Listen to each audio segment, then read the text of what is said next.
Hello students, welcome back to my YouTube channel geography guru. आज के इस episode में हम डिस्कस करने वाले हैं क्लास 9 साइंस विज्ञान की वर्कशीट नंबर 80 यानी कार्यपत्रक संख्या 80 को। आज की इस वर्कशीट में हम डिस्कस करेंगे, हमारा चैप्टर रहेगा क्या हमारे आसपास के पदार्थ शुद्ध हैं।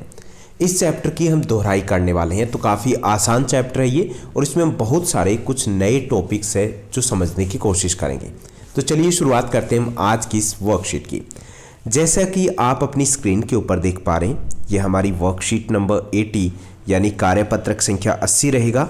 हमारा सब्जेक्ट विषय विज्ञान साइंस है और आज की दिनांक रहेगी 1 फरवरी 2021। क्या हमारे आसपास के पदार्थ शुद्ध हैं, इस चैप्टर को हम दोबारा से समझने की कोशिश करेंगे। सबसे पहले बात आती है मिश्रण की।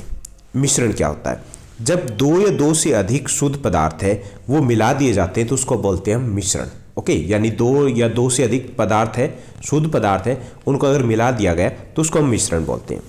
मिश्रण के अवयवी पदार्थों का कोई नियत अनुपात नहीं होता, यानी कि कोई नियत अनुपात है, वो जरूरी नहीं होता कि इतना ही मिश्रण किया जाए। जैसे नमक का घोल है, बनाने के लिए हम पानी में कम या ज़्यादा नमक घोल सकते हैं, तो उनका नियत अनुपात होना वो जरूरी नहीं होता, पहली चीज़ मिश्रण में। दूसरा कि मिश्रण के अवयवों को सामान्यतः भौतिक विधियों द्वारा अलग किया जा सकता है। जैसे मिश्रण जो होता है उसको हम भौतिक विधियों द्वारा अलग कर सकते हैं, जैसे वाष्पीकरण से या फिर निस्यंदन से। ठीक है, इनको अलग करना चाहे तो हम अलग कर सकते हैं, तो ये मिश्रण होता है। अब बात आती है कि जो अवयवी पदार्थ होते हैं इनके मिलने के आधार पर जो मिश्रण बनते हैं वो दो प्रकार के बन सकते हैं। पहला समांगी मिश्रण है, दूसरा होता है विषमांगी मिश्रण। समांगी जो मिश्रण होते हैं उसमें हर स्थान पर पदार्थ एक जैसे मिश्रित होते हैं, जैसे नींबू पानी है। ओके, अब उसमें हमने अगर मिश्रित कर दिया, उनको मिला दिया गया, तो वो हर जगह पर जहाँ से भी हम पानी निकालेंगे उसमें नींबू की मात्रा उतनी मिलेगी, तो समांगी मिश्रण है। विषमांगी मिश्रण में हर स्थान पर हर पदार्थ जो है एक समान रूप से मिश्रित हो, जरूरी नहीं होता। जैसे हमने नमक और नमक है वो हमने लोहे के साथ मिक्सअप कर दिया, तो हर जगह एक जैसा रहेगा, जरूरी नहीं होगा ना। तो समांगी वो होती है कि जब उनका हमने मिश्रण कर दिया तो हर जगह उनकी एक बराबर मात्रा होगी। ओके, एक प्रकार से ही मिलेंगे। जबकि विषमांगी में बराबर मात्रा मिले उस मिश्रण में जरूरी नहीं होता, उसको हम बोलते हैं विषमांगी। Okay, clear? तो मिश्रण समझ में आ गया ना कि दो या दो से अधिक जो शुद्ध पदार्थ है उनको हम मिक्सअप कर देते हैं तो वो मिश्रण हो जाता है। और मिश्रण है वो समांगी हो सकता है या फिर विषमांगी भी हो सकता है। अब हम विलयन की बात करेंगे कि विलयन क्या होता है, मिश्रण से ये क्या अलग होता है या मिश्रण की तरह ही होता है। विलयन कि दो या दो से अधिक पदार्थों का एक समांगी मिश्रण विलयन कहलाता है, यानी दो या दो से अधिक पदार्थ है उनका समांगी मिश्रण। समांगी ही वर्ड यूज किया गया है, यानी समांगी जिनकी मात्रा बराबर रहती हो किसी भी स्थान पर, उसे हम विलयन कहेंगे।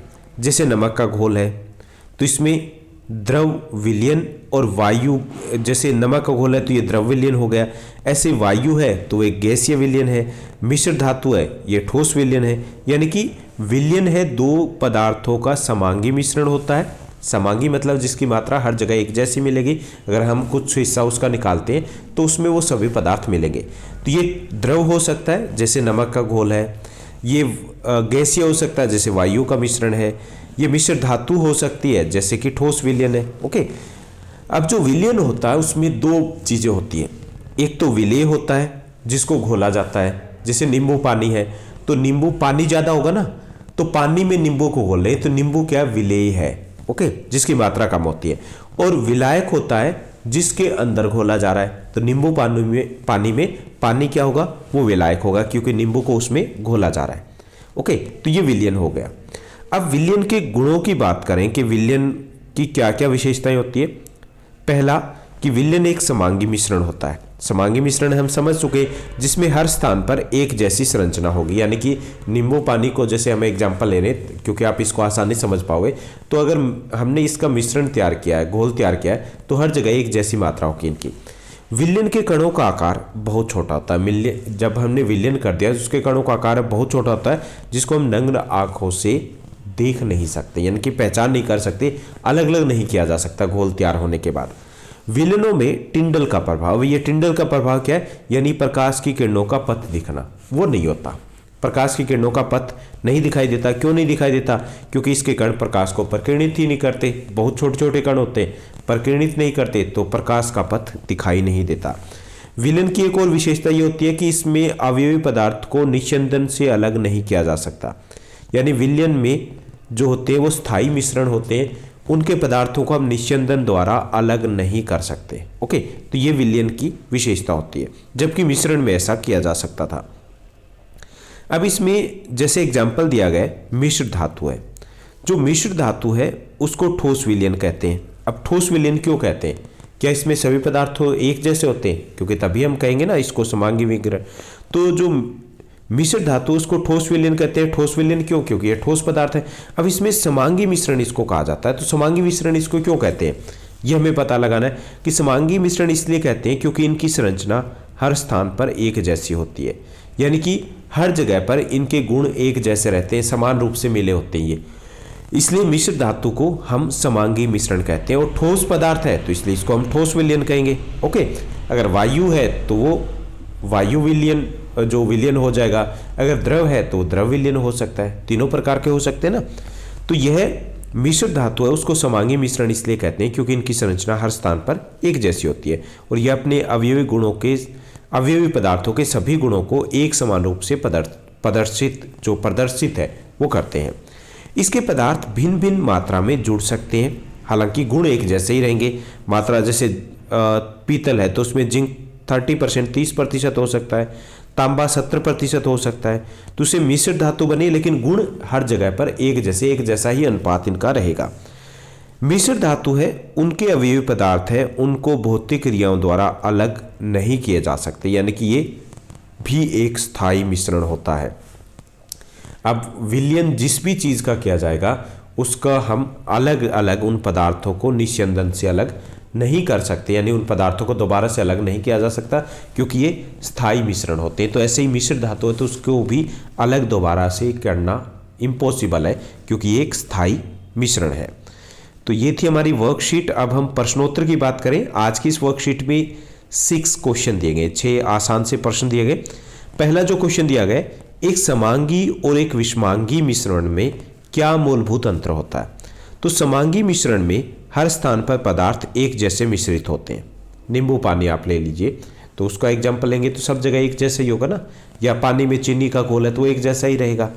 जबकि विषमांगी मिश्रण में पदार्थ हर स्थान पर एक जैसे मिश्रित नहीं होते, कहीं पे कोई पदार्थ ज़्यादा मिलेगा तो कहीं पे दूसरा ज़्यादा मिल सकता है। दूसरा क्वेश्चन दिया गया, हम मिश्र धातु को समांगी मिश्रण में क्यों गिनते हैं? क्योंकि समांगी मिश्रण की तरह इनकी संरचना हर स्थान पर एक जैसी होती है, यानी कि इसमें हर पदार्थ हर स्थान पर एक जैसे ही मिले होते हैं, इसलिए मिश्र धातु को हम समांगी मिश्रण में काउंट करते हैं या गिनते हैं। तीसरा प्रश्न दिया गया कि विलयनों के विलेय और विलायक लिखिए। तो इसमें वातित पेय है, वातित पेय में कार्बन डाइऑक्साइड है वो मिलाई जाती है तो वो तो विलेय होगा, और किस में मिलाई जाती है? जल में, वो विलायक होगा। टिंचर आयोडीन में आयोडीन है वो विलेय है क्योंकि ये मिलाया जाता है, और एल्कोहल इसमें विलायक होती है। वायु में अन्य गैसें उनकी मात्रा कम है ना तो वो विलेय है, और जो ज़्यादा मात्रा है नाइट्रोजन की वो विलायक होगा। नींबू पानी में नींबू विलेय होगा क्योंकि इसकी मात्रा कम है, और ये किस में मिलाया जाता है? पानी, तो पानी विलायक कहलाएगा। ओके, उसके बाद हम फोर्थ क्वेश्चन की बात करेंगे। फोर्थ क्वेश्चन दिया गया, क्या विलयन के अवयवों को निस्यंदन द्वारा अलग किया जा सकता है? क्यों क्यों नहीं? तो नहीं किया जा सकता है। क्यों? क्योंकि ये स्थायी मिश्रण होते हैं। ओके, उसके बाद फिफ्थ क्वेश्चन है कि विलयनों में टिंडल का प्रभाव क्यों नहीं दिखाई देता? टिंडल का प्रभाव मतलब प्रकाश का पथ क्यों नहीं दिखाई देता? क्योंकि इसके कण प्रकाश को प्रकीर्णित नहीं करते, क्योंकि इसके कण है वो प्रकाश को प्रकीर्णित नहीं करते, इसलिए प्रकाश का पथ है वो दिखाई नहीं देता, यानी टिंडल का प्रभाव में दिखाई नहीं देता। उसके बाद सिक्स्थ क्वेश्चन है विलयन के गुण लिखिए। तो यहाँ पे हम 3 गुण लिखेंगे क्योंकि ये मैक्सिमम 3 मार्क्स में क्वेश्चन पूछा जा सकता है। तो पहला, ये एक समांगी मिश्रण होता है, यानी कि इसमें विलयन जो होता है उसमें सभी पदार्थ हर स्थान पर एक बराबर मात्रा में मिले होते हैं। दूसरा, विलयन के कणों का आकार बहुत छोटा होता है जिसको हम नग्न आंखों से नहीं देख सकते। और तीसरा गुण होता है विलयन स्थायी मिश्रण होते हैं, यानी कि इनके पदार्थों को बाद में किसी भी प्रक्रिया द्वारा अलग अलग नहीं किया जा सकता। तो ये थी हमारी आज की वर्कशीट। उम्मीद करता हूँ आपको अच्छे समझ में आई होगी। अगर आपको ये वर्कशीट, ये वीडियो अच्छी लगी और समझ में आए तो इस वीडियो को लाइक और शेयर करना मत भूलिएगा। Thank you, bye bye, have a nice day.